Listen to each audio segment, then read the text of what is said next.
Hello everyone, स्वागत है आपके अपने यूट्यूब चैनल वाइस सर पर। तो आज हम लोग देखने के लिए जा रहे हैं क्लास 9th साइंस का चैप्टर नंबर 1 है और इसमें हमने बहुत सारी बातें की है। और आज हम यहाँ पर देखने वाले हैं द्रव के गुण के बारे में। पदार्थ के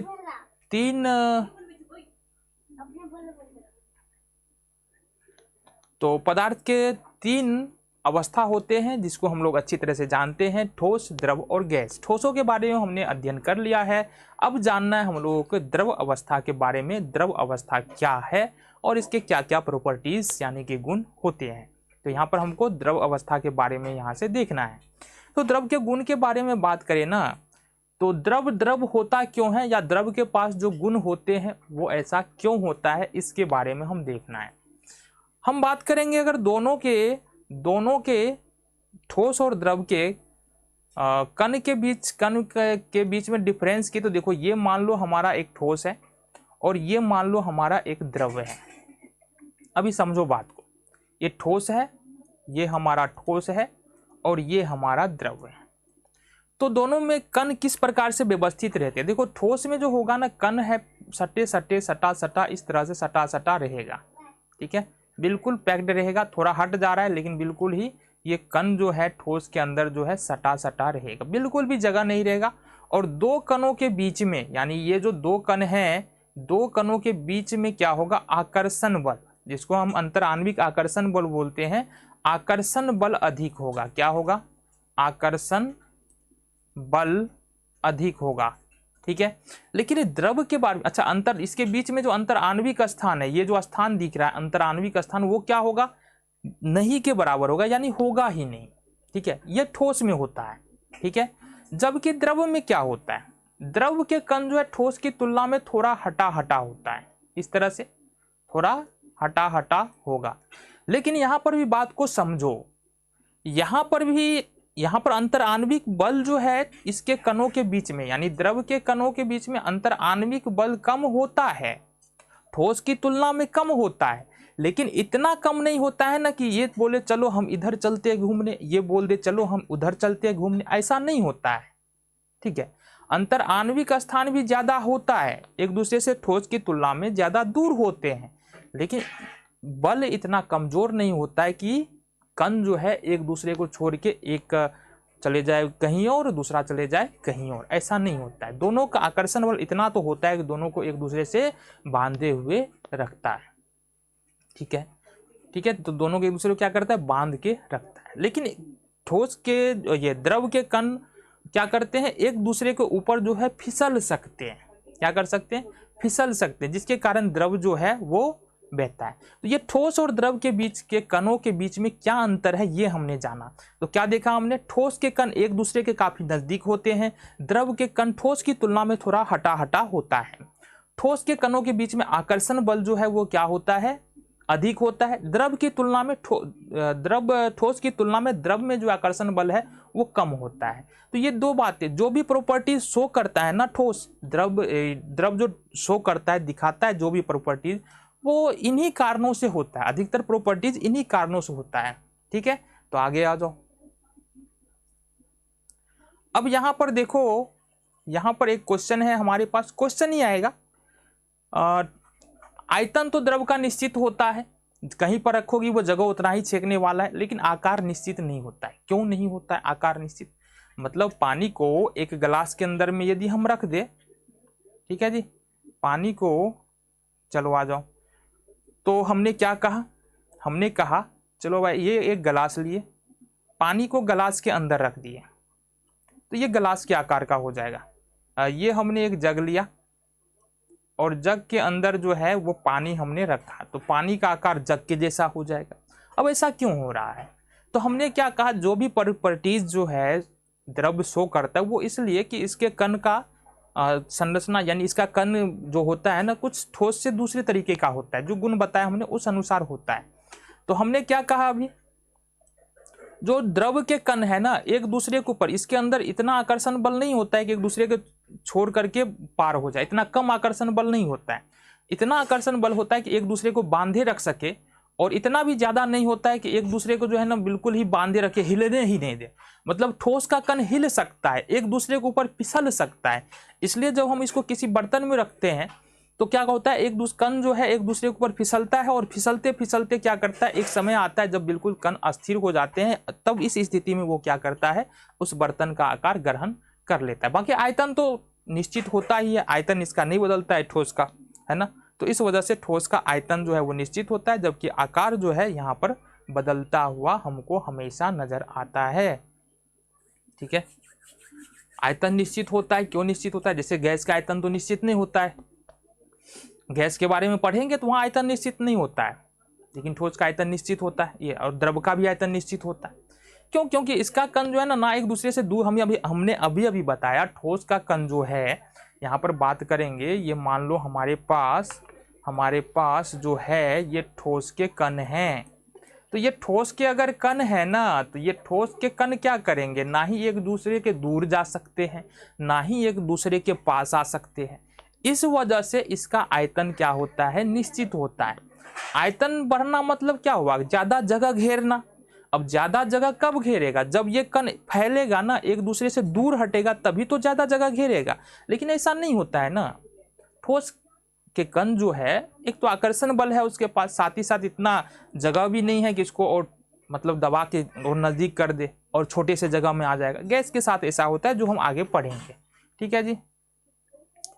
घनत्व, अच्छा घनत्व के बारे में हमने बताया था, क्या होता है, प्रति इकाई आयतन में, यानी कम से कम जगह में जितने कणों की संख्या होती है, जितना भी कण होता है, उसको हम लोग घनत्व बोलते हैं। ठीक है, ठोस का घनत्व जो है, द्रव का घनत्व जो है ठोस की तुलना में कम होता है ना, लेकिन बहुत ज्यादा कम नहीं होता है। ठीक है, तो कहने का मतलब क्या है, मान लो, कहने का मतलब देखो ये है, मान लो ये ठोस है और ये दूसरा हमारा द्रव है। तो ठोस में क्या होगा, कम जगह पर ज्यादा पार्टिकल्स होगा, कम जगह पर क्या होगा, ज्यादा पार्टिकल्स होगा। लेकिन द्रव अवस्था में क्या होगा, कम जगह पर पार्टिकल्स क्या होगा, देखो यहाँ से कम नजर आ रहा है, एक छोटे से जगह में कम पार्टिकल्स होगा। घनत्व का मतलब यही होता है कि ठोस में जो है कम जगह में ज्यादा पार्टिकल्स आएगा, क्योंकि एक दूसरे के नजदीक सटे हुए होते हैं ना, तो ज्यादा पार्टिकल्स, ज्यादा कण आ जाएगा। लेकिन द्रव अवस्था में क्या होता है, थोड़ा थोड़ा दूर हटा होता है, यानी कि अंतर आणविक स्थान जो है पार्टिकल्स के बीच क्या होता है, ठोस की तुलना में ज्यादा होता है, इसलिए द्रव का घनत्व ठोस की तुलना में कम होता है। ठीक है, घनत्व के समझ में आ गया। चलो जी, संप्रियता। अब संप्रियता मतलब होता है क्या, द्रव को हम दबा सकते हैं या नहीं दबा सकते हैं। ठोस को तो नहीं दबा सकते हैं, ठोस को संप्रेरित नहीं कर सकते हैं। अगर मान लो एक लोहा दे दे, लकड़ी दे दे, बोले उसको और दबा के और कम जगह पे रख दो, तो नहीं हो सकता है। क्या द्रव को दबा सकते हैं, देखो थोड़ा संप्रिय होता है द्रव जो है, द्रव को भी दबा सकते हैं, लेकिन इतना नहीं, बिल्कुल थोड़ा सा दबा सकते हैं, या नहीं ही होता है, यही मान के चलो, है ना। असंप्रित ही होता है, द्रव को भी नहीं दबाएंगे, दबाएंगे तो क्या होगा, मान लो एक जग में पानी रखा हुआ है, या एक यहाँ पर उदाहरण समझो, मान लो कि एक पाइप से पानी बह रहा है, ठीक है, और इस पाइप में पानी की तेजी हम बढ़ा दे रहे हैं, मतलब क्या, दबाव बढ़ रहा है, दबाव बढ़ेगा तो क्या होगा, पाइप फट जाएगा ना, मतलब वो संप्रेरित नहीं हो सकता है, कहने का मतलब। अब जग में भी बहुत सारा पानी डाल दो और उस पर क्या करो, दबाव बढ़ाओ, ऊपर से पानी को दबाओ, तो जग फट जाएगा, लेकिन पानी नहीं दबने वाला है। तो ये किसका प्रॉपर्टीज है, जो द्रव होता है, ना ही हम ठोस को दबा सकते हैं, ना ही हम द्रव को दबा सकते हैं, कहने का मतलब ना ही ठोस को संप्रेरित कर सकते हैं, ना ही द्रव को संप्रेरित कर सकते हैं। सर जी कारण क्या है, क्यों नहीं संप्रेरित कर सकते हैं ठोस को, ना ही ठोस को, ना ही द्रव को, क्यों नहीं संप्रेरित कर सकते हैं।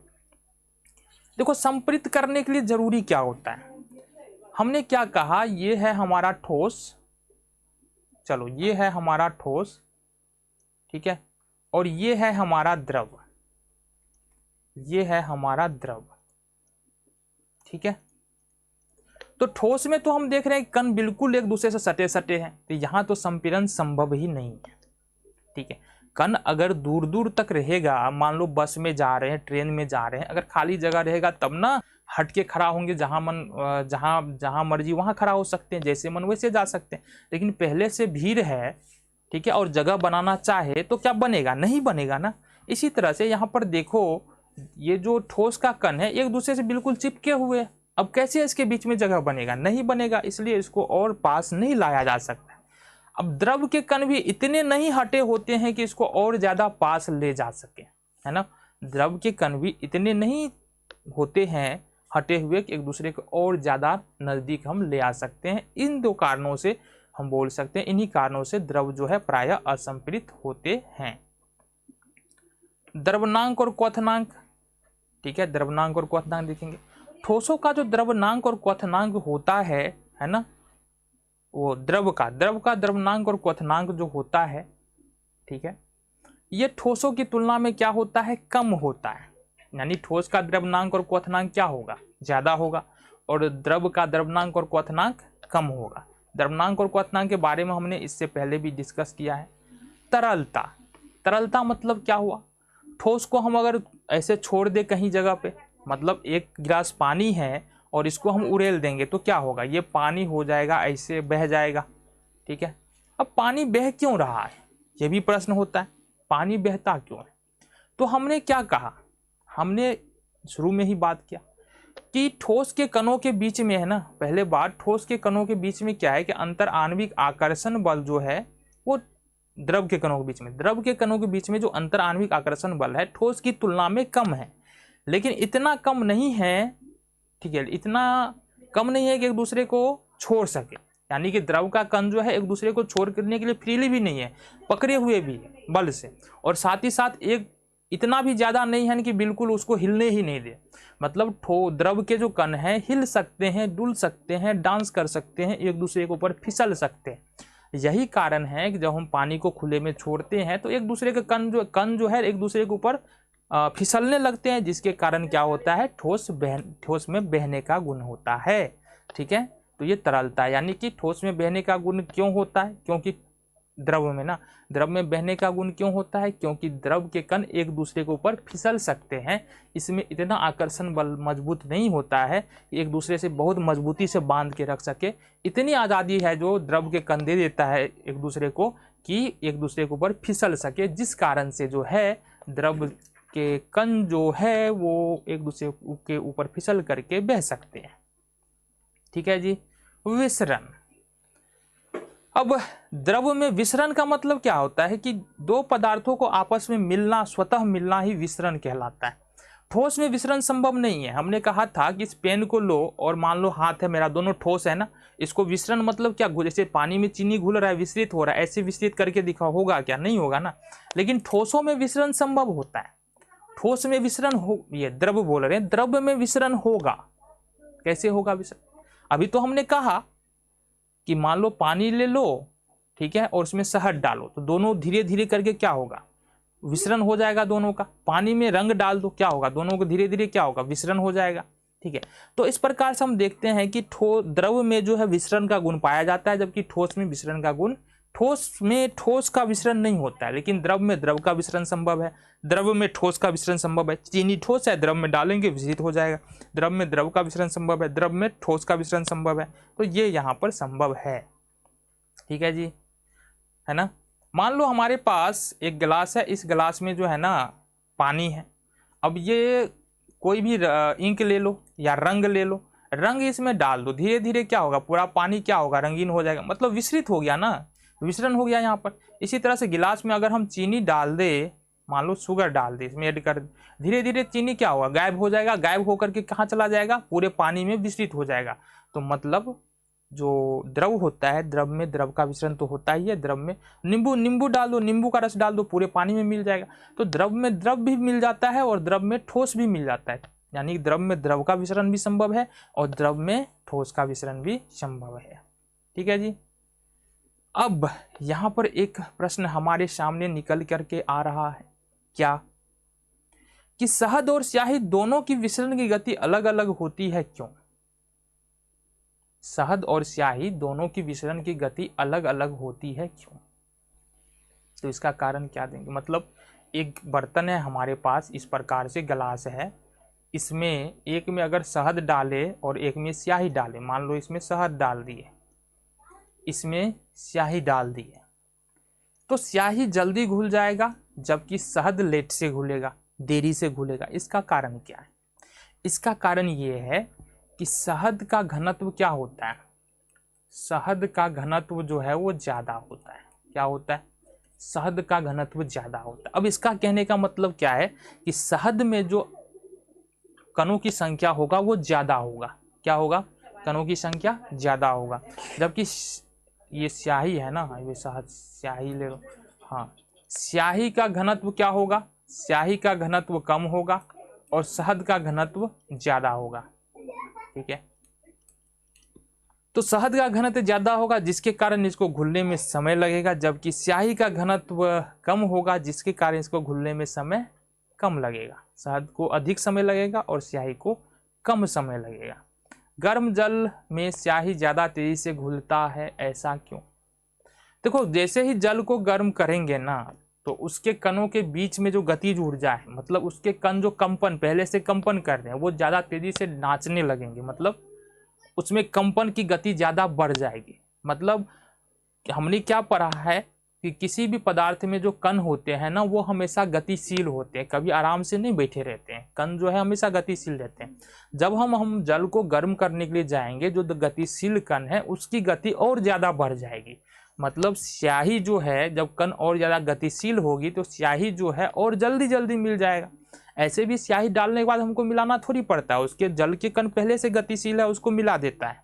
ठीक है, इसी तरह से जब हम उसको गर्म करते हैं ना जल को, तो और ज़्यादा गतिशील हो जाता है। किसके कण? जल के कण, जिसके कारण स्याही और जल्दी जल्दी मिल जाता है। यहाँ से हमको ये बातें समझ में आ गई। ठीक है, मिलेंगे अगले वीडियो में कुछ और बातों के साथ।